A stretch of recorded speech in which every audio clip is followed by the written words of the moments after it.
Hello, my name is Greg McLeod, and I'm the proud president of Edgecombe Community College. I will be reading chapters 14 and 15 of the Beatrice Zinker Upside Down Thinker book.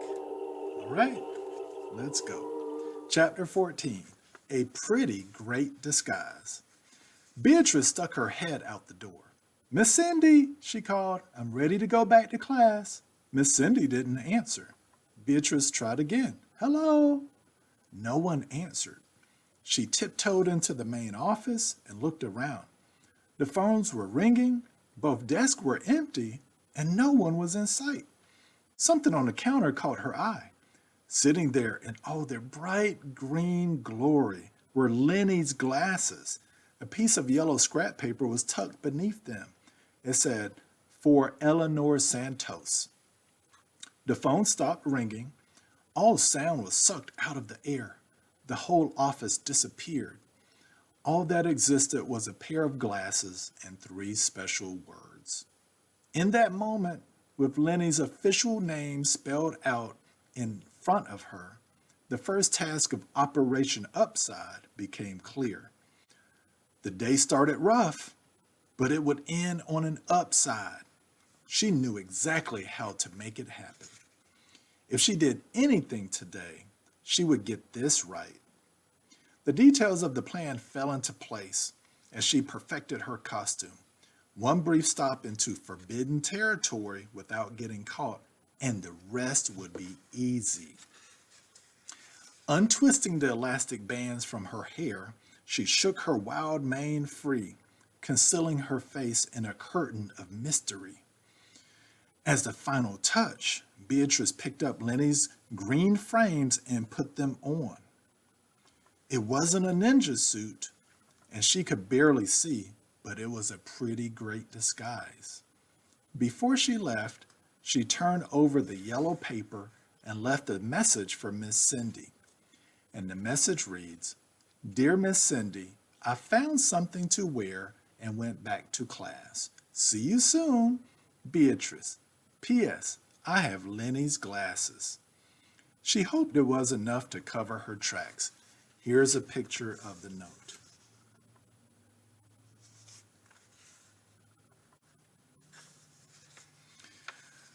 Chapter 15, The End of the Line.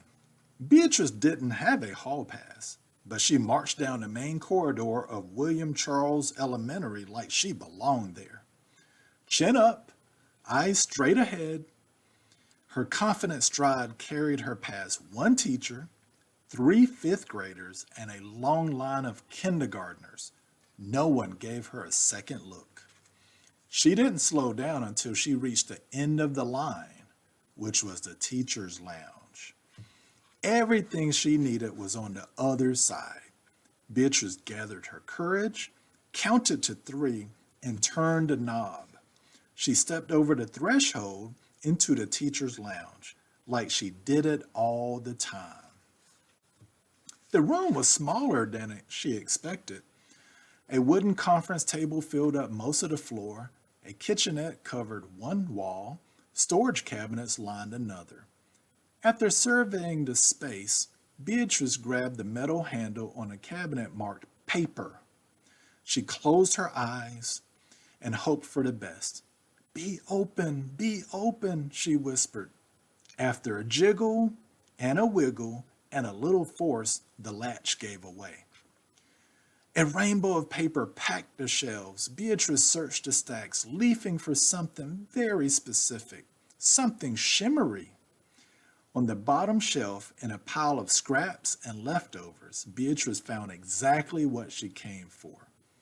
Next, she scavenged for a pen. The third cabinet down housed a paradise of writing instruments. Sliding Lenny's glasses into her hair, she tapped her lip and assessed her options. She smiled when she saw a box marked gold. Nothing was more official than glittering gold lettering. Beatrice pulled out a chair and arranged her supplies on the table. For a minute, She just sat there, taking it all in, envisioning the document she needed to create. When she was ready, she uncapped a pen and practiced her letters on a piece of scrap paper. She scribbled, she looped, she twirled. With each experiment, her confidence grew and her handwriting looked good in gold. This is what it looked like.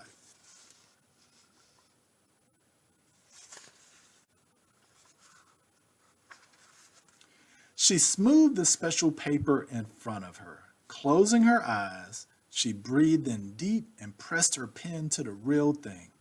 The shiny ink glided across the smooth surface. She crafted each letter with precision. After inscribing all the words, she puffed her cheeks and blew them dry with a gentle breeze. She tested the ink with her fingertips, then slid the paper into a folder for protection. With a thick red marker, she marked it confidential.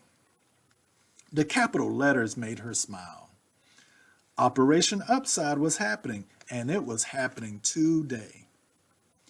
She tucked the folder into her backpack and tossed it over her shoulder.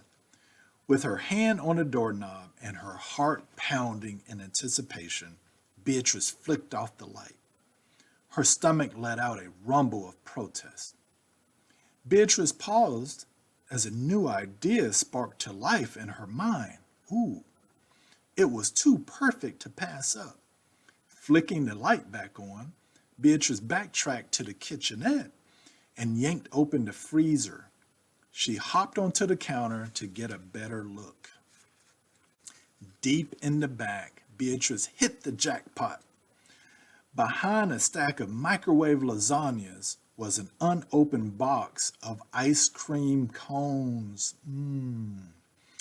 But before she claimed her prize, there was something she needed to do. Beatrice jumped down, grabbed a piece of paper, and made Miss Cindy an IOU.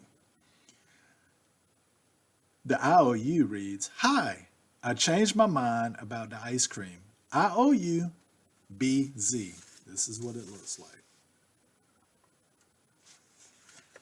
Smiling, Beatrice unzipped her bag and deposited 3 pre-packaged cones inside. Things were looking up, and this was the cherry on top. She dropped Lenny's green glasses back into place. Everything was blurry again, but Beatrice was focused. She took a deep breath, flipped a light switch, and headed into the hall. It was time to find her friend. Thank you.